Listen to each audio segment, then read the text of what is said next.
저희가 지난주에 크리스마스 행사를 했잖아요. 그때 해금팀으로 오셨던 한 분이 이런 나눔을 하셨습니다. 제가 한번 읽어드릴게요. 오늘 해금 연주가 저에게는 연주 이상의 의미가 있네요. 어떤 사람 때문에 교회 다니는 사람을 싫어했는데 저번에 교회로 해금 연습하러 갔을 때부터 그런 마음이 사라졌어요. 좋은 마음을 가지며 살면 좋죠. 이야기를 들으면서 많은 생각을 하게 되더라고요. 사실 이번 크리스마스 행사가 저희 교회 입장에서는 사실 감당하기가 조금 큰 행사였잖아요. 110명 정도가 왔던 것 같고요.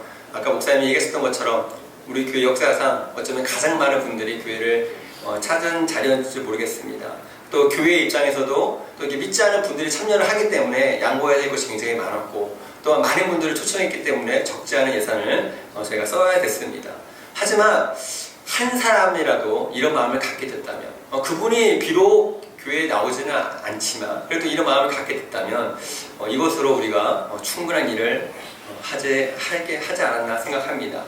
사실 이것이 교회의 존재 이유 아니겠습니까? 저희가 지난주에 나눴잖아요. 하나님 나라의 열쇠는 교회다. 교회가 이 역할을 감당하지 못했을 때 많은 사람들에게 반감을 생기게 할 수도 있습니다. 하지만 이번 크리스마스 자리에서 우리 교회가 하나님 나라 열쇠로 쓰임받을 수 있어서 참 감사했던 자리 같습니다. 또 저는 몰랐는데 이게 마지막에 끝날 때 사모님이 이렇게 사진 하나 보내주시더라고요. 우리 식구들이 다 서 있는 거예요. 우리 교회 사람, 우리 성도님들이 다 서 있는 것입니다. 누가 시킨 것도 아닌데 주인처럼 자기 일처럼 섬기고 있는 모습이 저에게 너무 감동이었습니다. 이게 진짜 교회의 모습이지 않을까요? 말로만 하나님 나라를 이야기하는 교회가 아니라 섬김을 통해서 조금씩 하나님 나라를 확장해가는 모습. 하나님은 이렇게 교회를 통해서 하나님 나라를 확장해 가고 계십니다. 그리고 언젠가는 완성하실 것입니다. 제가 지난주까지 4주 동안 하나님 나라에 대해서 함께 나눴습니다. 어떠세요? 하나님 나라에 대해서 내 가슴이 조금씩 뛰기 시작하십니까? 하나님 나라가 꿈꿔지세요? 내 사랑하는 주님과 얼굴과 얼굴을 맞대면 하는 그날, 내가 왜 이 길을 걸어왔는지, 왜 이런 시간을 통과했는지 모든 퍼즐에 맞춰지고 완전히 이해하게 될 그날, 또 모든 만물이 창조 목표대로 움직여서 완전한 하모니를 이루는 그날이 기대되십니까? 우리는 그날을 소망하며 살아가죠. 근데 문제가 뭐예요? 우리가 이렇게 하나님 나라를 기대하고 또 하나님 나라를 앞당기기 위해서 살고자 하지만 우리가 맞닥뜨린 현실은 그다지 그렇게 녹록하지 않다는 것입니다. 쉽지 않다는 것이죠. 현실은 여전히 버겁고 여전히 악은 강해 보이고 세상은 쉽게 바뀌지 않습니다. 오늘 본문이 열왕기하 2장에서 2장 19절 21절 말씀인데, 배경은 이래요. 엘리사가 여리고성에 있는데 어느 날 사람들이 찾아옵니다. 왜냐하면 그 지역에 물이 오염돼서 많은 사람들이 고통받기 있기 때문이에요. 그래서 이 문제를 가지고 엘리사에게 하소연을 하러 온 것이죠. 그것이 바로 19절입니다. 19절만 따로 띄어서 읽어보도록 하겠습니다. 하나, 둘.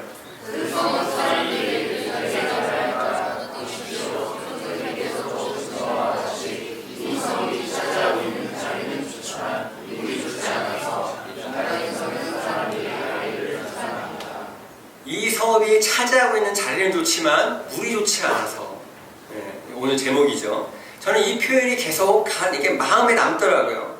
이 자료를 찾아보니까 여리고는 이 사해 북쪽 끝에 위치해 있대요.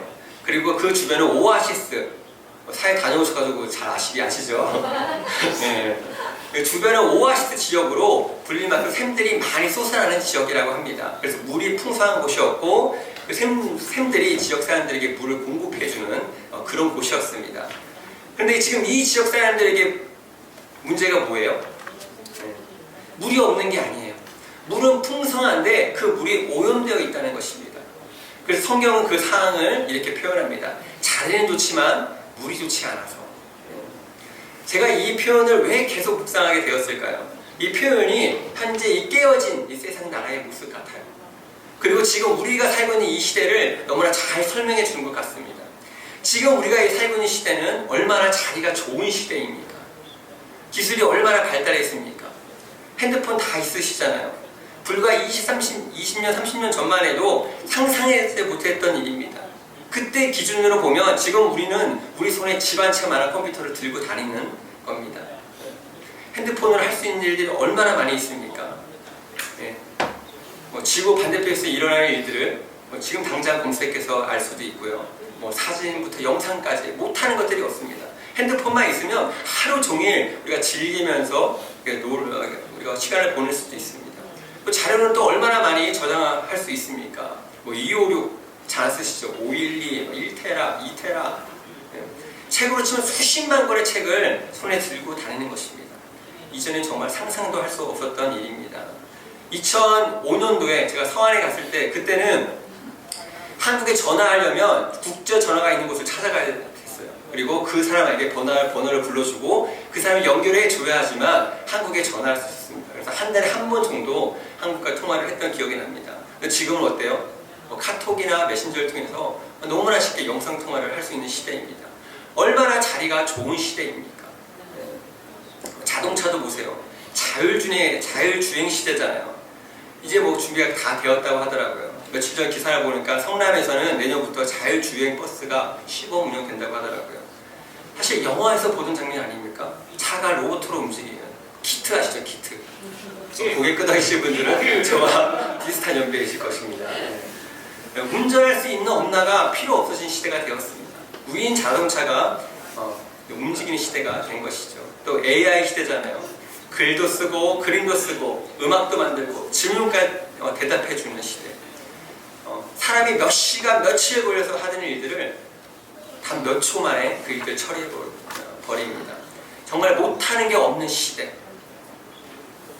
보여요. 우리가 누리는 시대는 분명히 자리가 아름다운, 자리가 좋은 시대입니다. 근데 문제가 뭐예요? 물이 나쁘다는 것입니다. 길게 설명할 필요도 없잖아요. 지금이 얼마나 음란한 시대입니까? 우리 손에 이 엄청난 도구가 들려있는데 그 대단한 도구를 우리가 어떻게 사용합니까? 이전에 상상도 못했던 음란한 것을 보고 퍼뜨리고 업로드하고 전달합니다. 음란한 뿐입니까? 음해하고 모함하고 악플로 사람을 죽이고 파괴합니다. 이것이 자리는 좋지만 물이 나쁜 모습 아닙니까? 성의 영역은 완전히 무너졌죠. 결혼은 원하지 않지만 성관계와 동거는 당연한 것으로 여기는 시대입니다. 그리고 성별을 선택하는 시대이죠. 남자로 태어났는데 여자가 되고 싶으면 선택하면 되는 시대입니다. 남자는 남자를 좋아하고 여자가 여자를 좋아하고 이제는 더 이상 숨길 필요가 없는 그런 시대가 되어버렸습니다. 이제는 먼 나라 얘기가 아니에요. 우리 주변에 있는 이야기입니다. 최근 TV에서도 드라마에서도 이것들을 공개적으로 이렇게 표현하고 이렇게 보여주잖아요. 마치 우리에게 편견을 갖지 말라고 강요하는 것처럼 느껴집니다. 더 나아가서 이제는 우리로 하여금 그것을 반드시 지지하라고 요구합니다. 받아들이지 않으면 구시대적 사고를 가진 사람처럼 취급하고 깨어있지 않은 사람처럼 취급받습니다. 사실 교회가 욕먹은 이유 중 하나가 이것 아닙니까? 편견과 차별을 하고 있다고. 근데 우리가 어떻게 무조건 개방적일 수 있겠습니까? 하나님의 창조 질서가 있고 분명한 가르침이 있는데 말입니다. 저도 의학적인 부분들은 알지 못해요. 이번에 이렇게 그거에 관련된 오셔가지고 사모님이 물어보시더라고요. 여러 가지 얘기가 있는데 저도 잘 알지 못해요. 분명히 DNA 문제로 고통받는 분들도 계실 것입니다. 하지만 저는 더 많은 이유가 이 시대의 흐름을 따라가서 자기의 소견대로 옳은 소견대로 행하기 때문에 더 많이 이런 문제가 발생한다고 생각합니다. 그래서 저는 이 시대의 흐름과 상관없이 받아들일 수 없고 동의할 수 없는 것입니다. 저도 차별하지 않아요. 예수님께서 모든 이들을 받아주신 것처럼 저희도 그들을 정죄하면 안 된다고 생각하고 용납하고 받아줘야 한다고 생각합니다. 하지만 그 자체를 받아들일 수는 없는 것이죠. 또 세상만 이렇습니까? 교회도 마찬가지죠. 저는 이 말씀을 묵상하면서 이 말씀이 생각났습니다. 겉으로는 경건하게 보이나 경건함의 능력은 부인할 것입니다. 이것이 현대 교회의 모습이지 않습니까? 겉모습은 얼마나 그럴듯합니까? 좋은 건물, 좋은 시스템, 퀄리티 높은 설교들. 그런데 그 능력이 점점점 사라져가고 있습니다. 제가 아버지를 통해서 들으면요, 한때는 이 기독교인은 다르다는 인정을 받을 때가 있었다고 합니다. 근데 지금은 다르다는 말을 들지 못합니다. 오히려 더 욕을 먹고 더 신뢰를 잃었습니다. 그때보다 분명히 믿는 환경은 좋아졌는데 교회가 능력을 잃었습니다. 다시 말해서 자리는 좋으나 물이 좋지 않는 모습입니다. 개인은 어떻습니까? 20년, 30년 전보다 조건이 훨씬 좋아졌잖아요. 더 좋은 집에 살고 더 많은 재산을 가지고 있습니다. 분명히 자리는 좋아졌어요. 근데 이상하지 않습니까? 마음은 오히려 더 공허하고 고통은 더 커져 있습니다. 응답하라 1988 보셨어요? 제가 중국에 있을 때 중국 친구들이 그 드라마를 너무 좋아하더라고요. 그래서 보게 됐는데 그 드라마를 보고 있으면 마음이 따뜻해집니다. 지금보다 훨씬 없던 시절인데 사람들 얼굴에는 웃음이 있고 서로를 바라보고 함께하며 나누고 사는 모습들이 있습니다. 없어도 행복해 보이는데 지금은 훨씬 더 많이 가졌음에도 불구하고 더 힘들어졌습니다. 자리는 좋아졌는데 물은 더 나빠진 모습인 것이죠. 이런 현실 앞에서 우리가 아무리 하나님은 여전히 일하십니다.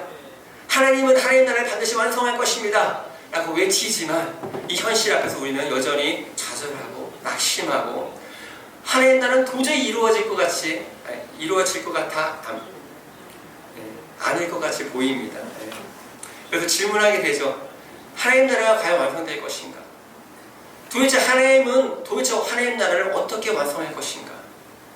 이러한 질문을 가지고 열왕기서를 묵상하다 보니까 하나님이 일하시는데 한 가지 패턴이 있는 것을 발견할 수 있었습니다. 즉 하나님은 위기의 시대마다 늘 한 사람을 세우셔서 한 사람을 통해서 일하신다는 것입니다.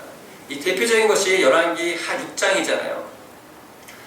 이게 6장을 보면 북이스라엘과 시리아, 옛 이름으로 아람이거든요. 이 두 나라가 전쟁을 벌입니다. 고대 전쟁에서 중요한 것이 무엇입니까? 기습 공격이에요. 저희가 사극 같은 거 보면은 방심할 틈을 타서 요지를 정확하게 기습 공격하는 것, 그것이 바로 전쟁의 승패를 가르는 핵심입니다.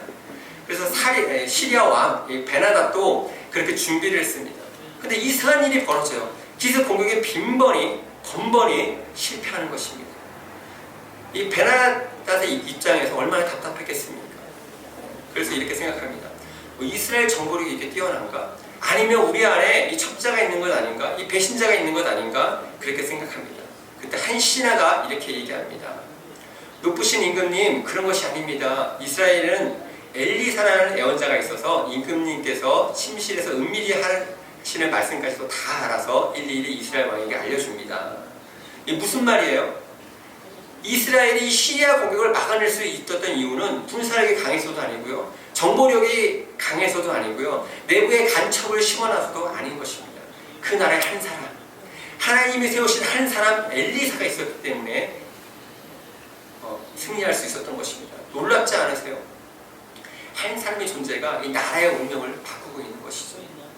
당시 이스라엘은 암흑의 상태였습니다. 당시 이스라엘을 한마디로 묘사하면 암흑이었습니다. 당시 이스라엘 왕이 누구였습니까? 여호람이거든요. 여호람은 약 12년간 북이스라엘을 통치합니다. 통치 기간이 그렇게 길지 않아요.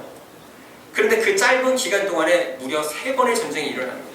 한번 생각해 보세요. 12년 안에 3번의 전쟁이 일어나요.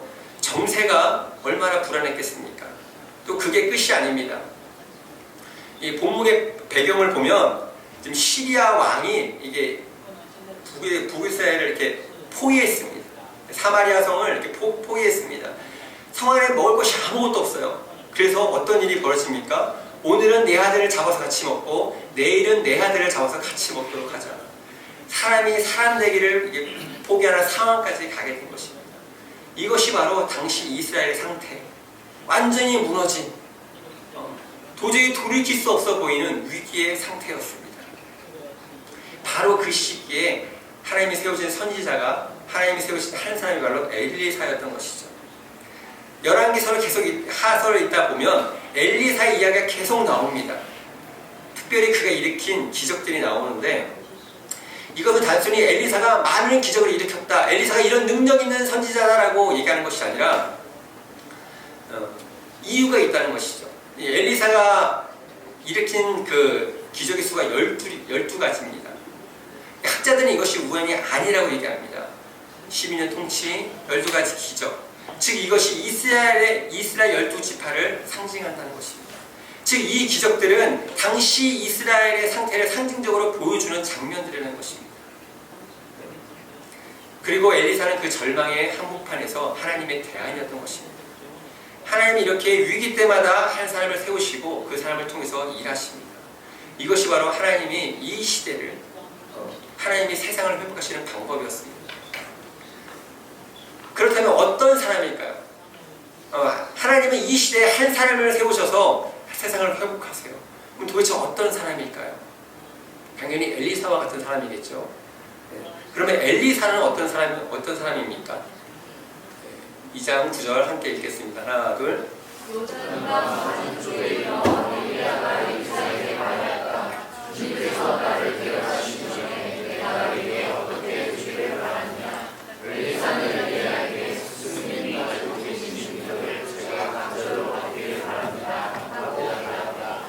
요단을 건넌 뒤에 엘리야가 엘리사에게 묻습니다. 내가 떠나기 전에 무엇을 해주길 바라느냐? 그러자 엘리야가 이렇게 대답합니다. 스승님이 가지고 계신 능력을 제가 갑절로 받기를 원합니다. 여기까지 보면 좀 방도한데? 라는 생각이 들 수도 있고요. 역시 하나님은 능력이지. 능력 있는 사람을 사용하시지라고 생각할 수 있습니다. 하지만 여기서 말하는 뜻은 그런 뜻이 아닙니다. 이 본문에서 말하는 갑절은 당시 문화에서 장자들에게 주어지는 합법적인 몫을 이야기합니다. 즉 장자의 권리를 의미합니다. 즉 엘리사의 요청은 이거예요. 내가 장자입니다. 내가 당신의 후계자입니다. 내가 이 사명을 따라 살겠습니다. 라는 것입니다. 즉 능력을 달라는 요청이 아니라 내가 이 길을 가겠다는 결단과 고백인 것입니다. 사실 엘리사는 많은 것을 가진 사람이었어요. 여러 번 얘기했잖아요.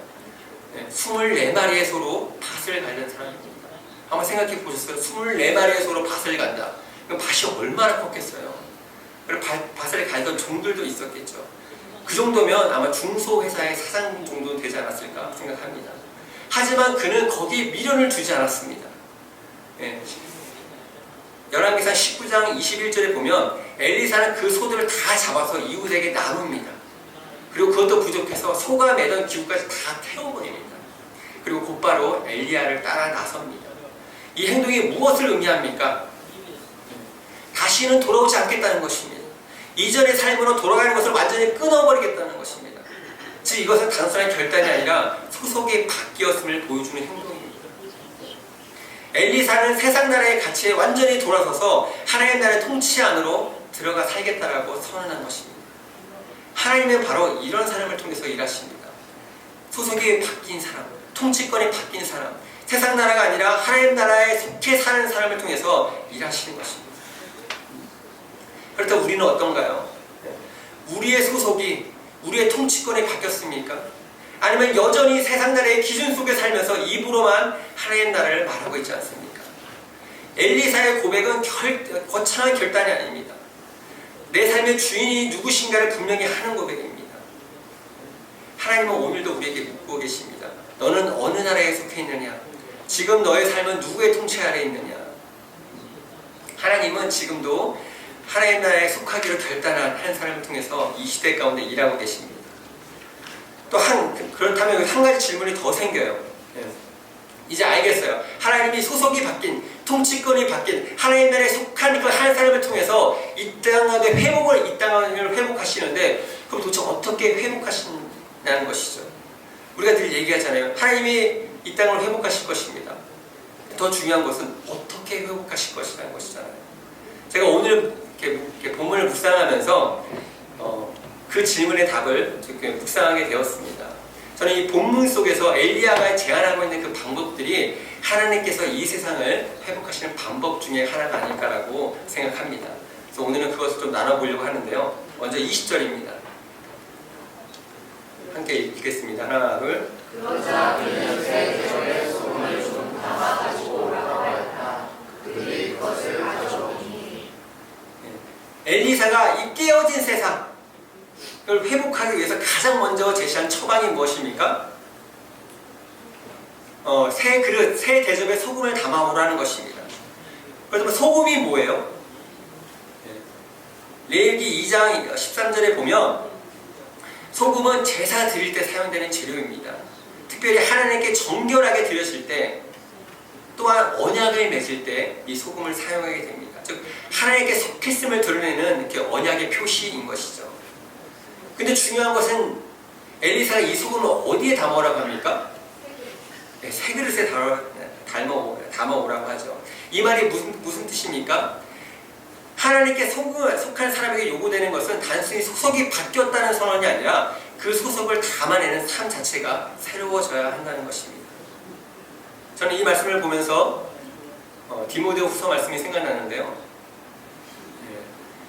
큰 집에는 금그릇과 은그릇만 있는 것이 아니라 나무 그릇과 질그릇도 있어서 어떤 것은 귀하게 쓰이고 어떤 것은 천하게 쓰입니다. 그러므로 누구든지 이러한 것들로부터 자신을 깨끗하게 하면 그는 주인이 온갖 좋은 일에 요긴하게 쓰는 성별된 그릇, 귀한 그릇이 될 것입니다. 이 말씀이 말하고 있는 것이 무엇입니까? 하나님이 우리에게 요구하고 있는 것은 큰 그릇이 아니에요. 하나님이 우리에게 요구하고 있는 것은 깨끗한 그릇, 깨끗한 마음인 것입니다. 우리가 반성해야 될 것이 이것 아닙니까?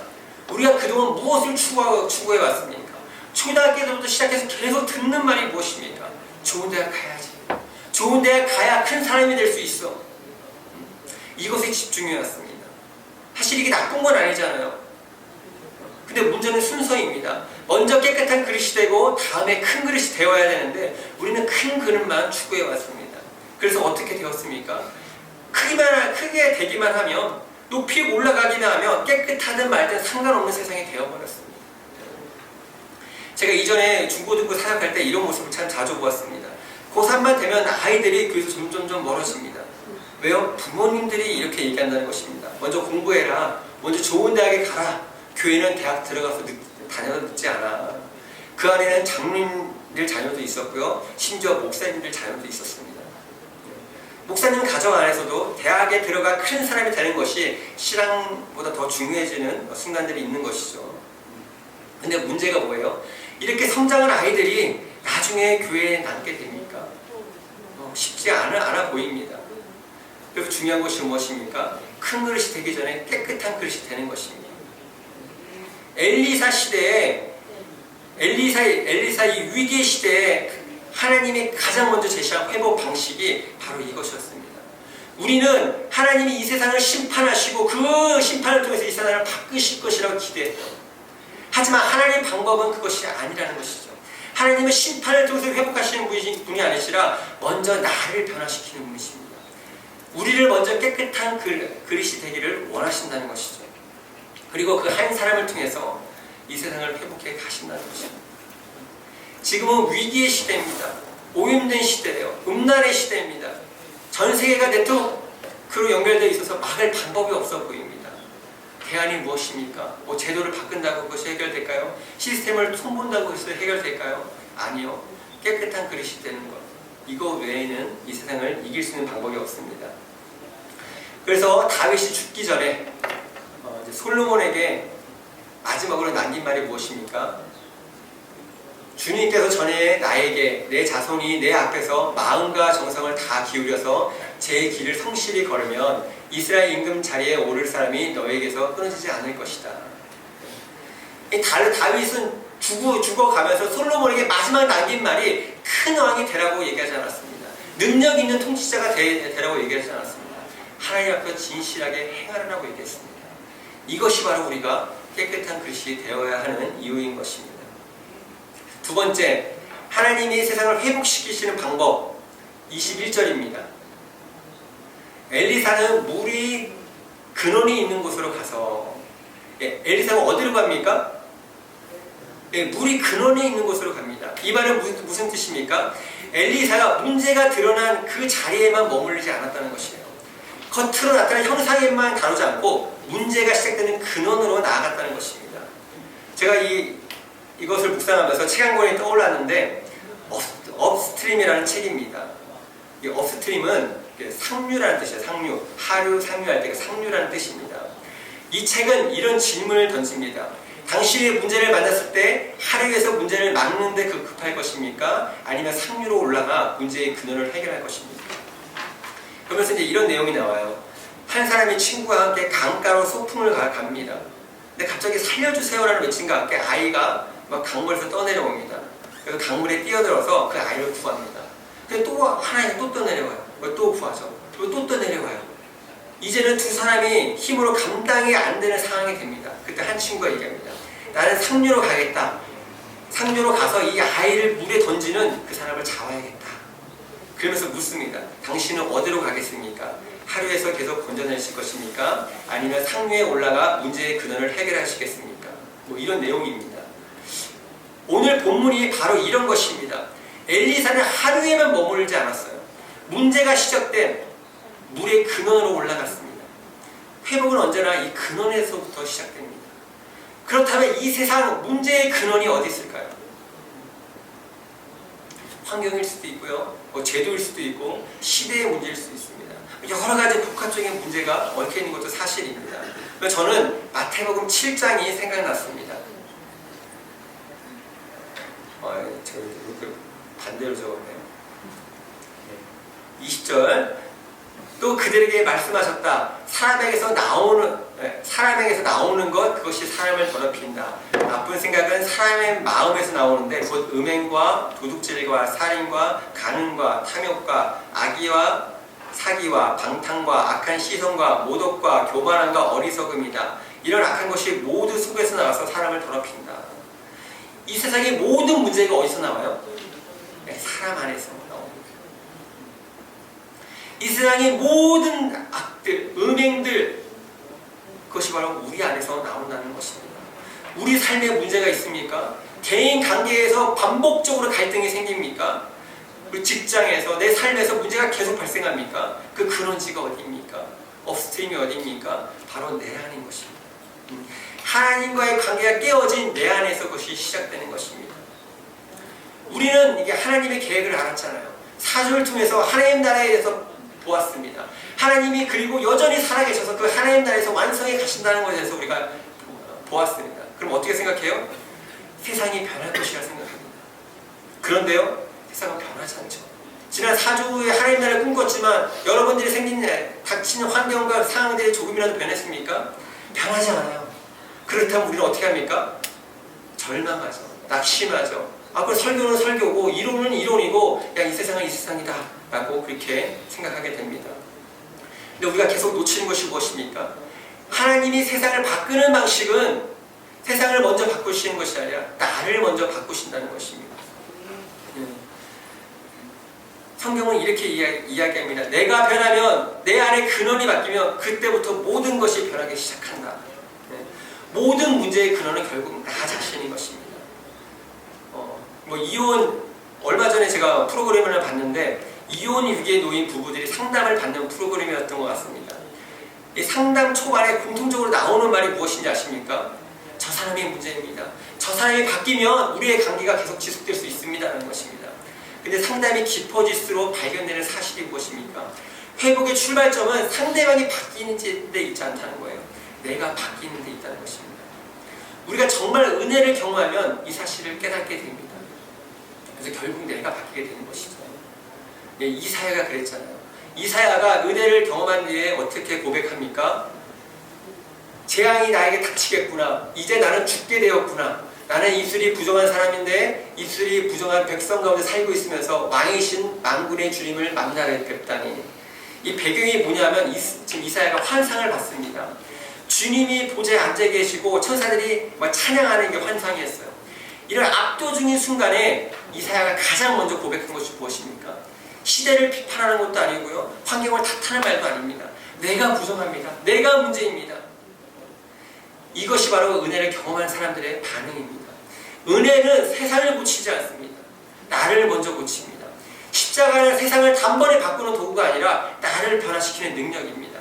내가 변할 때 내가 서 있는 자리도 변하고 관계도 변하고 삶의 방향도 변하기 시작합니다. 하나님 나라의 회복은 바로 그 지점부터 시작되는 것입니다. 이것이 바로 엘리사를 통해 보여주신 하나님이 회복하시는 두 번째 방법입니다. 마지막,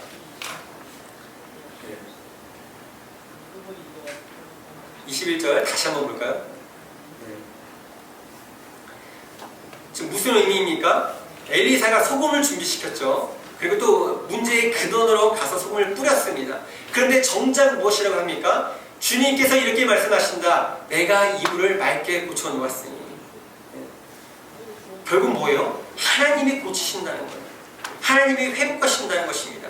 우리가 계속 내가 깨끗한 그릇이 되어야 한다, 내가 변해야 한다 라고 하지만 결국에는 하나님이 그렇게 하신다는 것이죠.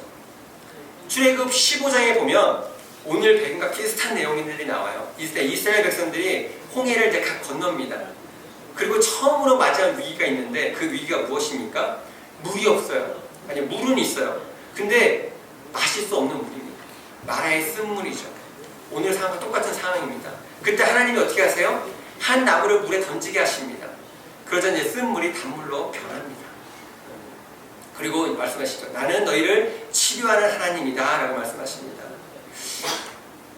저는 왜 하나님이 이들이 지금 이렇게 홍해를 건너자마자 광야를 만났을 때 왜 이런 경험을 하게 하셨을까? 하나님의 분명한 의도가 있지 않을까라고 생각이 됩니다. 지금 이스라엘 백성들은 방금 출애굽했어요. 해방되었습니다. 신분도 바뀌었고 소속도 바뀌었습니다. 모든 것이 변한 것처럼 보입니다. 근데 현실은 어때요? 여전히 광야입니다. 여전히 마실 수 없는 물 앞에 서 있습니다. 구원은 주어졌지만 아직 완성되지 않은 것이죠. 그때 하나님이 말씀하시는 것입니다. 나는 너희를 치료하는 여호와다. 내가 결국 이 일들을 완성하실 것이다. 결국 회복해 하실 것이다 라고 말씀하시는 것입니다. 우리도 마찬가지입니다. 소속이 바뀌었습니다. 신분이 바뀌었습니다. 하지만 여전히 이 세상 나라 가운데 살아가는 것입니다.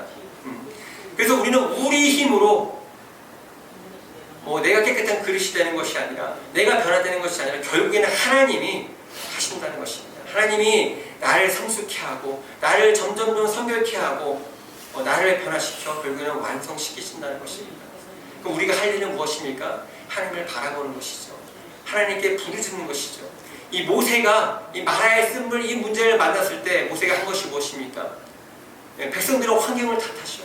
모세를 탓합니다. 왜 우리를 육과에 데리고 와서 죽게 합니까? 라고 탓합니다. 하지만 모세는 하나님께 부르짖습니다. 우리도 모세처럼 부르짖어야 되는 것입니다. 하나님, 나를 변화시켜 주십시오. 하나님, 내가 깨끗한 그릇되게 하여 주십시오. 하나님은 이런 삶을 통해서 완성해 가시는 것입니다. 결론을 맺겠습니다. 오늘 우리는 하나님이 이 세상을 회복하시는 방법에 대해서 살펴보았습니다. 하나님은 이렇게 세상을 심판하시거나 한 번에 뒤집어 버리는 그런 방식으로 회복하지 않으십니다. 왠지는 몰라요. 성경에 그렇게 써 있어요.